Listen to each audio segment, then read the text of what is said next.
And ಮೊನ್ನೆ ನೀವು ಸ್ಟೇಜಲ್ಲಿ ಒಂದು ಮಾತು ಹೇಳಿದ್ರಿ, ಅಂದರೆ ನನ್ಗೆ ಈ ಥರ ಫ್ಯಾನ್ಸ್ಗಳೇ ಈ ಥರ ಹೇಳ್ತಾ ಇದ್ರು, ನೀವು ಹೀರೋನೇ ಆಗಬೇಕು, ನೀವು ಈ ಥರ ಆಗಬೇಕು, ಅವರೇ ಡಿಸೈಡ್ ಮಾಡಿದ್ದಾರೆ ಅನ್ನೋ ಒಂದು ಮೆನ್ಷನ್ ಮಾಡಿದ್ರೆ ವರ್ಡ್ನ. ಆಮೇಲೆ ಬೇಡ ನಂಗೆ ಸಿನಿಮಾನೇ ಬೇಡ ಅಂತ ಅಂದ್ಬಿಟ್ಟು ಅವ್ರು ಹೇಳಿದೆ, ಬಟ್ ನಾನು ಅದಕ್ಕೆ ರೆಡಿ ಆಗ್ತಿದ್ದೆ ಅಂತ.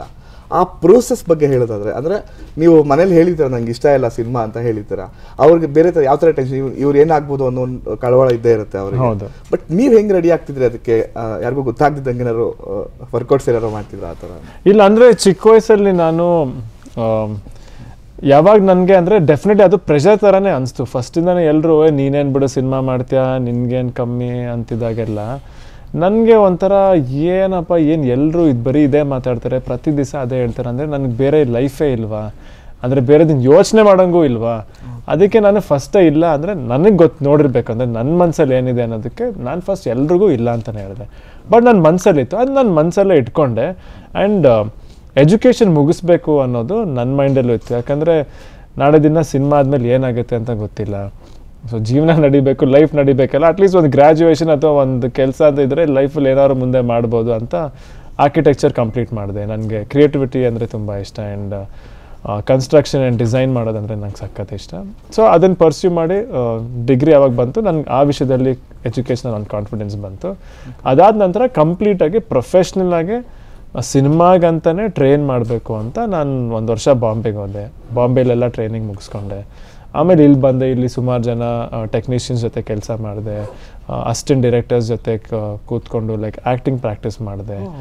ಆ್ಯಂಡ್ ಅದಾದ ನಂತರ ಲೈಕ್ ಸುಮಾರು ವರ್ಕ್ಶಾಪ್ಸ್ ಕೂಡ ಮಾಡಿದೆ. ಸೊ ಇದೆಲ್ಲ ಆಗಿ ಆಮೇಲೆ ನಿಮ್ಗೆ ಗೊತ್ತು ಒಂದು ಶೋ ರೀಲ್ ಕೂಡ ಮಾಡಿದ್ವಿ. ಏನಂದರೆ ಎಲ್ಲ ಆಗಿ ಟೈಮ್ ಕೂಡ ಬಂತು. ಬಟ್ ನನಗೆ ಯಾವಾಗ ಕಾನ್ಫಿಡೆನ್ಸ್ ಬಂತು ಆವಾಗ ನಾನು ಓಪನ್ ಆಗಿ, ಅಂದರೆ ನನಗೆ ಫಸ್ಟ್ ಕಾನ್ಫಿಡೆನ್ಸ್ ಬೇಕಿತ್ತು. ಅಂದರೆ ಎಲ್ಲರೂ ಹೇಳ್ತಿದ್ರಲ್ಲ, ಅವ್ರು ಹೇಳ್ತಿರೋ ಮಾತ್ರಕ್ಕೆ ನಾನು ಸಿನಿಮಾಗೆ ಬರೋಕ್ಕಾಗಲ್ವಲ್ಲ, ನನಗೆ ಅಟ್ಲೀಸ್ಟ್ ಒಂದು ಸ್ವಲ್ಪ ಕಾನ್ಫಿಡೆನ್ಸ್ ಬರಬೇಕು. ಆ್ಯಂಡ್ ನನಗೆ ನನ್ನ ಆಸೆನ ಎಲ್ಲಿ ಜಾಸ್ತಿ ಹೇಳ್ಬಿಟ್ರೆ ಚಿಕ್ಕ ವಯಸ್ಸಿಂದ ಬರೀ ಅದ್ರ ಬಗ್ಗೆನೇ ಮಾತಾಡ್ತಾರೆ ಅನ್ನೋದಕ್ಕೆ ನಾನು ಹೇಳೋದೇ ನಿಲ್ಲಿಸ್ಬಿಟ್ಟಿದ್ದೆ. ಓಕೆ, ಸೊ ಅದನ್ನ ಸ್ಟೇಡಲ್ಲೇ ಸೊ ನಿಮ್ಮ ಜರ್ನಿನ ನೀವು ಸ್ಟಾರ್ಟ್ ಮಾಡ್ಕೊಂಡ್ರಿ. ಬಟ್ ಅದೇ ಇದೆಲ್ಲ ನೋಡಿ ಗೊತ್ತಾ ಇರೋದು ನಮ್ಗೆ, ಈ ಥರ ಹೋಗಿ ಟ್ರೈನ್ ಆಗಿರೋದು ಇವೆಲ್ಲ ಅಭಿಮಾನಿಗಳು ಗೊತ್ತಾಗಲ್ಲ. ಅದು ಅವ್ರು ಸಿನಿಮಾ ನೋಡ್ತಾರೆ, ಫಸ್ಟ್ ಡೇ ಸಿನಿಮಾ ನೋಡಿ ಡಿಸೈಡ್ ಮಾಡಿಬಿಡ್ತಾರೆ. ಬಟ್ ಅದರಿಂದ ಎಷ್ಟು ಸ್ಟ್ರಗಲ್ ಪಟ್ಟಿದ್ದಾರೆ ನೀವು, ಅದು ಗೊತ್ತಾಗಬೇಕು. ಆ್ಯಂಡ್ ಈ ಒಂದು ಪ್ರೋಸೆಸ್ಸಲ್ಲಿ ಡ್ಯಾನ್ಸ್ ಬಗ್ಗೆ ಕೇಳೋದಾದ್ರೆ, ಸೊ ಆ್ಯಕ್ಚುಲಿ ನನಗೆ ಚಾಮರಾಜನಗರದಲ್ಲಿ ಸ್ವಲ್ಪ ಡಿಸಪಾಯಿಂಟ್ ಆಯಿತು.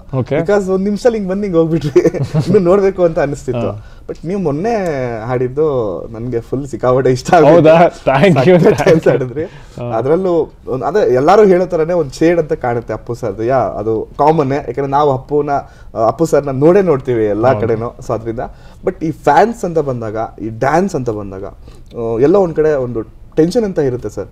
ಸೊ ಡ್ಯಾನ್ಸ್ನ ನಾನು ಪರ್ಫೆಕ್ಟಾಗಿ ಮಾಡಬೇಕು, ಪ್ರಿಪೇರ್ ಆಗಬೇಕು, ಆ ಒಂದು ಪ್ರೋಸೆಸ್ ಹೆಂಗಿತ್ತು ಅಂತ? ಡೆಫಿನೆಟ್ಲಿ ಡ್ಯಾನ್ಸ್ ಆಗಲಿ, ಫೈಟ್ ಆಗಲಿ, ಆ್ಯಕ್ಟಿಂಗ್ ಆಗಲಿ ಪರ್ಫೆಕ್ಟಾಗಿ ಮಾಡಬೇಕು ಅನ್ನೋದು ನನಗೆ 100% ಇದೆ. ಆ್ಯಂಡ್ ನನಗನ್ಸೋದು ಪ್ರತಿಯೊಬ್ಬರಿಗೂ ಆರ್ಟಿಸ್ಟಿಗೂ ಇದ್ದೇ ಇರುತ್ತೆ. ಆ್ಯಂಡ್ ಎಸ್ಪೆಷಲಿ ಅಂದರೆ ಅದಕ್ಕೆ ಅದ್ರ ಬಗ್ಗೆ ಇಂಟ್ರೆಸ್ಟ್ ಇದ್ದರೆ. ಆ್ಯಂಡ್ ನನಗೆ ಚಿಕ್ಕ ವಯಸ್ಸಿಂದನೂ ಅದ್ರ ಬಗ್ಗೆ ಇಂಟ್ರೆಸ್ಟ್ ಇತ್ತು. ಸೊ ನಾನು ಆ ಪರ್ಫೆಕ್ಟ್ ಮಾಡೋಕ್ಕಂತಲೇ ನಾನು ಬಾಂಬೆಗೆ ಹೋಗಿ ಲೈಕ್ ಸ್ಟಂಟ್ಸ್ ಕಲಿತೆ, ಡ್ಯಾನ್ಸ್ ಕಲಿತೆ ಅಲ್ಲಿರೋ ಆರ್ಟಿಸ್ಟ್ ಜೊತೆಗೆ. ಆ್ಯಂಡ್ ಇಲ್ಲಿ ಬಂದು ಇಲ್ಲಿರೋ ಟೆಕ್ನಿಷಿಯನ್ಸ್ ಜೊತೆ, ಇಲ್ಲಿರೋ ಜೊತೆನೂ ಕಲಿತೆ. ಸೊ ನನಗೇನೆಂದರೆ ನನಗೆ ಎಂಟರ್ಟೈನ್ ಮಾಡೋದು ತುಂಬ ಇಷ್ಟ. ಜನ ಒಟ್ಟಿನಲ್ಲಿ ಸ್ಕ್ರೀನ್ ನೋಡೋಕ್ಕೆ ಖುಷಿ ಪಡಬೇಕು. ಆ್ಯಂಡ್ ಡ್ಯಾನ್ಸು ಫೈಟ್ಸ್ ಅಂದರೆ ನಿಮಗೆ ಗೊತ್ತು, ಜನ ಎಂಜಾಯ್ ಮಾಡ್ತಾರೆ. ಆ್ಯಂಡ್ ಅದ್ರ ಜೊತೆಗೆ ಲೈಕ್ ಆ್ಯಕ್ಟಿಂಗು ಒಂದು ಕತೆ ಇದ್ದಾಗಲೇ ಅದಕ್ಕೆಲ್ಲ ವ್ಯಾಲ್ಯೂ ಅಲ್ಲ. ಸೊ ಎಲ್ಲ ವಿಷಯದಲ್ಲೂ ನನ್ನ ಕಡೆಯಿಂದ ನಾಳೆ ದಿನ ಒಬ್ಬರು ಡೈರೆಕ್ಟರ್ ಬಂದರೆ ಅಥವಾ ಪ್ರೊಡ್ಯೂಸರ್ ಬಂದ್ರೂ ಅಟ್ಲೀಸ್ಟ್ ಇವನ ಕೈಲಿ ಇದೆಲ್ಲ ಮಾಡೋಕ್ಕಾಗತ್ತೆ. ಸೊ ಕೆಲವು ಸತಿ ಒಂದು ಸ್ಕಿಲ್ ಸೆಟ್ ಅಂತ ಹೇಳ್ತಾರಲ್ಲ, ಓಕೆ ಒಬ್ಬ ಆರ್ಟಿಸ್ಟ್ ಡ್ಯಾನ್ಸು ಮಾಡ್ಬೋದು, ಫೈಟು ಮಾಡ್ಬೋದು, ಆ್ಯಕ್ಟು ಚೆನ್ನಾಗಿ ಮಾಡ್ತಾನೆ, ಇನ್ನೇನೋ ಬೇರೆ ಮಾಡ್ತಾನೆ ಅಂತ ಒಂದು ಸ್ಕಿಲ್ ಸೆಟ್ ಇದ್ದರೆ ಅವ್ರಿಗೂ ಸ್ಕ್ರಿಪ್ಟಲ್ಲಿ ಒಂದಿಷ್ಟು ವೇರಿಯೇಷನ್ಸ್ ಬರುತ್ತೆ ಅಂತ. ಸೊ ಅಟ್ಲೀಸ್ಟ್ ನನ್ನಲ್ಲಿ ಎಲ್ಲ ಆಪ್ಷನ್ಸ್ ಇರಲಿ. ಆ್ಯಂಡ್ ನನಗೂ ಅದ್ರ ಮೇಲೆ ಆಸೆ ಇದೆ. ಸೊ ನಾಳೆ ದಿನ ಯಾರೇ ಒಂದು ಕತೆ ಮಾಡಿದ್ರು ಅವ್ರಿಗೂ ಕಥೆಯಲ್ಲಿ ಯೋಚನೆ ಮಾಡೋಕ್ಕೆ ಒಂದು ಸ್ಕೋಪ್ ಸಿಗಲಿ ಅಂತ ನನ್ನ ಮೈಂಡಲ್ಲಿ.